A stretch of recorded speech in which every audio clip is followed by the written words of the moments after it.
Membuka gerbang langit di malam hari.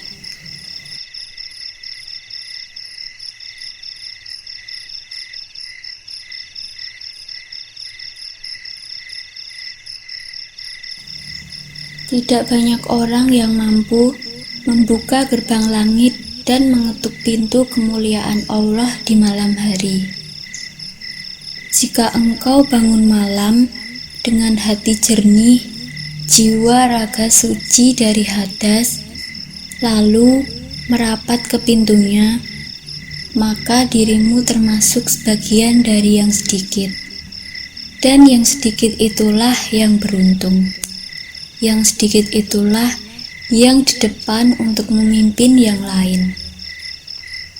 Khalid Abu Syadi berkata melalui kalimat yang indah, para mujahidin menghunus belati ketakutan dan menggunakannya untuk menyembelih domba kemalasan. Dengan serta-merta, rasa kantuk terkejut dan terbang jauh. Terngianglah di telinga mereka suara kebenaran. Adakah orang yang terpanggil? Mereka memenuhi panggilan dan hidung mereka mencium keharuman surga yang dibawa oleh angin di penghujung malam. Rasa rindu makin menggejolak, tekad pun bertambah kuat. Kaki berdiri kokoh dengan tegaknya, dan air mata bercucuran sampai akhir masa kunjungan. Dan tibalah saat perpisahan. Seruan untuk berangkat telah dikumandangkan, menggugah keasyikan terbitlah fajar.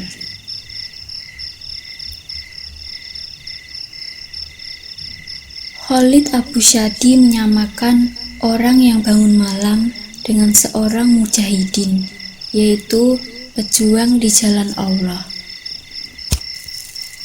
Ini masuk akal, karena tidak banyak orang yang mampu mengalahkan hawa nafsunya dan membunuh rasa kantuknya di pusar malam. Bangkit dari tidur karena niat untuk menemui kekasihnya di malam hari dan mengadakan perjumpaan suci. Namun sebelumnya masih ada musuh yang harus dikalahkan, yakni udara dingin yang menyengat tulang sumsum ketika hendak mengambil air wudhu.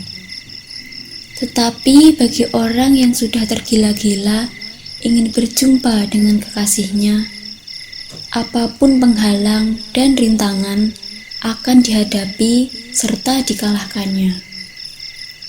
Sebab ia menyadari betul, untuk berjumpa dalam sebuah pertemuan suci dengan sang kekasih, haruslah berdandan sebagus mungkin, dan haruslah jiwa serta raga dalam keadaan suci.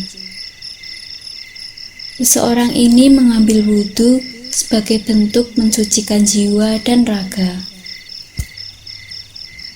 Tentunya tidak mungkin gerbang pintu kemuliaan Allah dibuka ketika seseorang hadir dalam keadaan kotor.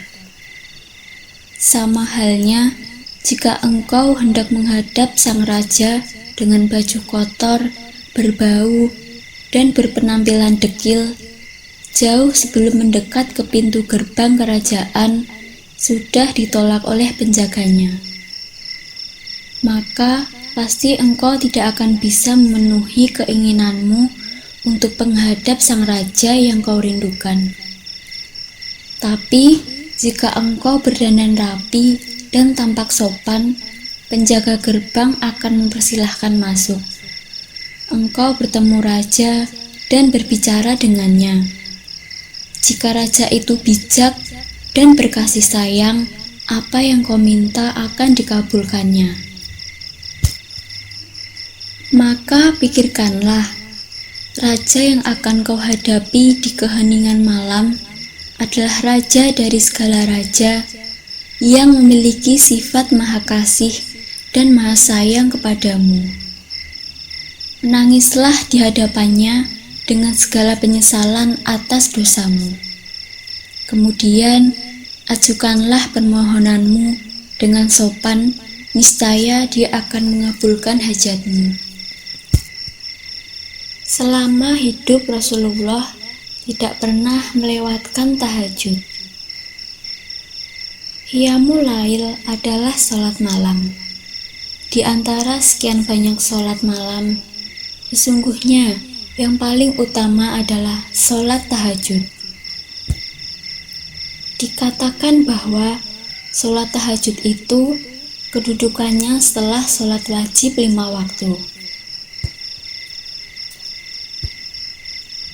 Sholat tahajud menyimpan keagungan dan kemuliaan yang luar biasa. Kedudukannya memang sebagai ibadah sunnah, namun Rasulullah tak sekalipun meninggalkannya dalam seumur hidupnya. Tidak banyak orang yang mampu melaksanakannya dengan istiqomah. Namun, andaikan seluruh manusia di dunia ini tahu serta merasakan keindahannya, tentu akan tergila-gila mengerjakannya. Barang siapa yang mendirikan sholat tahajud di samping sholat wajib, berarti ia telah mentaati perintah Allah dan Rasul-Nya, sebagaimana firman Allah yang artinya, dan pada sebagian malam hari, sholat tahajudlah kamu sebagai ibadah nafilah bagimu. Mudah-mudahan Rabb-Mu mengangkatmu ke tempat yang terpuji. Dalam sebuah riwayat diterangkan bahwa Rasulullah Shallallahu Alaihi Wasallam bersabda, "Sholat yang paling utama sudah sholat fardu adalah Qiyamul Lail, sholat tahajud di tengah malam."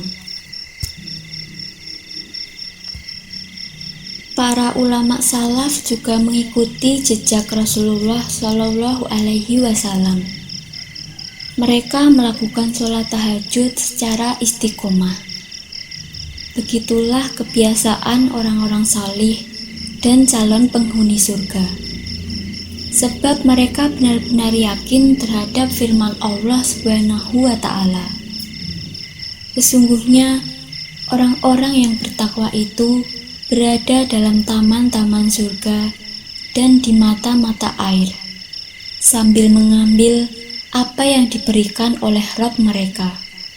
Sungguhnya mereka sebelum itu adalah orang-orang yang berbuat kebaikan, yakni mereka sedikit sekali tidur di malam hari, dan akhir-akhir malam mereka memohon ampun kepada Allah. Dalam kitabnya Safhatun Robihah, Khalid Abu Syadi menerangkan tentang kebiasaan Rasulullah dalam bertahajud sebagaimana berikut. Dahulu, apabila Rasulullah Shallallahu Alaihi Wasallam meninggalkan wirid Qiyamul Lailnya, beliau menghodoknya di siang hari dengan sholat sebanyak 12 rakaat. Dahulu, Rasulullah Shallallahu Alaihi Wasallam selalu membangunkan keluarganya agar mereka ikut ambil bagian turut serta meraih saat yang baik itu. Beliau mendatangi anak perempuannya, Fatimah dan Ali. Seraya mengetuk pintu rumah mereka di malam hari, beliau merasa heran karena keduanya terlihat lebih memilih tidur daripada sholat tahajud. Rasulullah menegur mereka, "Tidakkah kalian kerjakan sholat?" Dahulu, jika Rasulullah Shallallahu Alaihi Wasallam mendengar suara kokok ayam di tengah malam, beliau terbangun lalu menyambung kokok ayam itu dan menyerukannya kepada manusia dengan bahasa mereka, seraya berkata, "Wahai manusia, keguncangan kiamat akan datang. yang diiringi dengan keguncangan yang lain. Telah datang kepada kalian kematian dengan segala sesuatunya. Pernah juga Rasulullah Shallallahu Alaihi Wasallam berkata kepada para sahabat, sebaik-baik lelaki adalah Abdullah bin Umar bin Khattab. Seandainya ia sholat di waktu malam, beliau Shallallahu Alaihi Wasallam pernah menasehati Abdullah bin Umar, wahai Abdullah, janganlah engkau seperti si fulan. Ia mengerjakan sholat malam, lalu ia meninggalkannya. Amalan para ulama salaf. Ulama-ulama salaf terdahulu sangat gemar menjalankan amalan sholat tahajud secara istiqomah. Kegemaran mereka terhadap tahajud sama seperti kegemaran Rasulullah di masa hidupnya. Para ulama salaf sepanjang usianya mereka menyeru manusia untuk menempuh jalan menuju Tuhan, baik dengan lisan maupun dengan amal perbuatan sebagai tauladan. Setelah mereka tiada, maka diamlah lisan dan amal perbuatan. Namun, warisan ilmunya tetap bercahaya sepanjang masa. Pohon yang mereka tanamkan masih terus bertumbuh, terus bercabang, tiada pernah akan mati. Buahnya melimpah berlipat ganda, daunnya menaungi umat manusia, dan bunganya dapat dijadikan penghibur bagi manusia yang dirundung susah. Salah satu dari sekian warisannya adalah tauladan mereka dalam bertahajud. Sebagaimana disebutkan bahwa Asy-Syiri Sadqi menghabiskan malamnya dengan qiyam. Dia terus-menerus melakukannya sampai larut malam. Apabila rasa kantuk menyerangnya, dia mulai merintih dan menangis. Begitu pula Ali dan Al-Hasan, anak dari Saleh ibnu Yahya, beserta ibu mereka, membagi malam harinya menjadi 3 bagian secara kerjasama. Ali melakukan qiyam sepertiga malam, kemudian tidur. Al-Hasan melakukan qiyamul lailnya selama sepertiga malam, kemudian tidur. Dan hal yang sama dilakukan pula oleh ibunya. Ketika ibu mereka meninggal dunia, mereka berdua membagi malam harinya menjadi 2 bagian. Dan ketika Ali wafat, Al-Hasanlah yang menanggung semuanya. Dia melakukan qiyamnya sepanjang malam, sehingga dikatakan bahwa Al-Hasan sepanjang orang yang menghidupkan lemah tempat tinggalnya.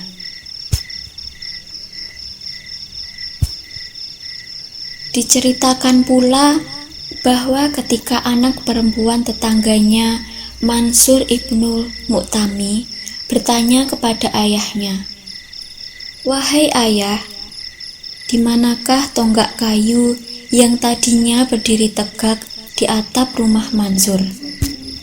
Ayahnya menjawab, "Wahai putriku, itu adalah Syekh Mansur yang tadinya selalu berdiri untuk sholat di malam hari." Yakni Mansur kelihatan seperti tonggak kayu yang berdiri karena lamanya berdiri. Khalid Abu Syadi menerangkan tentang Royah Al-Khaisi dan istrinya. Kita tidak tahu entah kagum kepada Royah atau kepada istrinya. Berikut ini kisah keduanya. Rayah menikahi dengan seorang perempuan dan ia menggaulinya. Ketika malam hari tiba, Royah berpura-pura tidur untuk menguji istrinya itu. Ternyata istrinya bangun di perempat malam dan kemudian memanggilnya. "Bangunlah, wahai suamiku." Rayah menjawab, "Ya, aku bangun." Kemudian istrinya bangun lagi di perempat malam dan memanggilnya, "Wahai suamiku, bangunlah." Jawab Royah, "Ya, aku bangun." Tetapi Royah tidak melakukan tahajud. Pada perempat ketiganya, istrinya bangun lagi dan memanggil suaminya, "Rayah, bangunlah." Lalu Rayah menjawab, "Ya, aku bangun." Namun wanita itu kemudian berkata, "Malam telah berlalu bersama dengan orang-orang yang berbuat kebaikan, sedangkan kamu tetap tidur. Aduhai, malangnya nasibku, mengapa aku bisa terperdaya olehmu?" Rayah menceritakan bahwa istrinya itu terus melakukan tahajud pada perempat terakhir dari malam harinya. Disebutkan pula dalam sebuah riwayat bahwa ketika orang-orang sudah terlelap dalam tidurnya, justru Ibnu Mas'ud radhiyallahu anhu mulai bangun untuk sholat tahajud. Hingga terdengar seperti suara dengungan lebah, yakni Al-Quran yang dibacanya dalam sholat tahajud tersebut. Karena ia membacanya dengan pelan, tetapi cukup didengar oleh orang di sekitarnya. Hal itu berlangsung sampai fajar menyingsing. Suatu ketika Al-Imam Al-Hasan Al-Basri ditanya seseorang demikian, "Mengapa orang-orang yang suka bertahajud itu wajahnya lebih bercahaya dibandingkan dengan orang lain?" Al-Hasan menjawab, "Karena dia suka berduaan dengan Allah yang Maha Rahman, maka Allah menyelimuti mereka dengan cahayanya." Abu Sulaiman berkata, "Malam hari bagi orang yang setia beribadah di dalamnya, itu lebih nikmat daripada permainan mereka yang suka hidup bersantai-santai." Kata Al-Imam Ibnu Al-Munkadir, "Seandainya tanpa adanya malam, sungguh aku tidak tinggal di dunia ini. Bagiku, kenikmatan dunia ini hanya ada pada 3 perkara, yaitu qiyamul lail, bersilaturahmi, dan sholat berjamaah." Imam Hasan Al-Basri dalam kesempatan lain berkomentar, "Sesungguhnya orang yang telah melakukan dosa akan terhalang dari sholat malam." Ada yang bertanya, "Aku tidak dapat bangun untuk berqiyamul lail, maka beritahukanlah kepadaku apa yang harus kulakukan." Beliau menjawab, "Jangan engkau bermaksiat atau berbuat dosa. Jangan engkau bermaksiat kepadanya di waktu siang. Niscaya Dia akan membangunkanmu di malam hari." Imam Malik bin Anas sebagai imam di Madinah, sholat malamnya juga sama. Imam Malik bin Anas sebagai imam di Madinah, sholat malamnya juga sangat menakjubkan. Aisyah bin Abdul Aziz pernah menceritakan, "Aku pernah keluar pada suatu malam ketika orang-orang telah tertidur. aku melewati rumah Malik bin Anas. Dia tidak tidur, tetapi menggerakkan sholat. Setelah membaca Al-Fatihah, ia melanjutkan dengan bacaan surat At-Takasur. Ketika sampai pada ayat terakhir, kemudian kau pasti akan ditanyai pada hari itu tentang kenikmatan yang kamu megah-megahkan di dunia ini. Ia menangis lama sekali. Diulanginya lagi dan menangis lagi. Lamanya tangisan Malik bin Anas yang kudengar itu telah membuatku lupa kepada kebutuhan yang kutuju. Ia tetap saja berdiri dan mengulang-ulang ayat tersebut sambil menangis sampai terbit fajar. Ketika fajar telah tampak, barulah ia ruku. Aku pun pergi meninggalkan dia dan pulang ke rumah. Lalu aku mengambil air wudhu dan pergi ke masjid. Tiba-tiba Malik sudah ada di tempat duduknya di masjid bersama orang-orang. Pada waktu pagi, aku melihat wajahnya lebih bersinar dibandingkan manusia lainnya.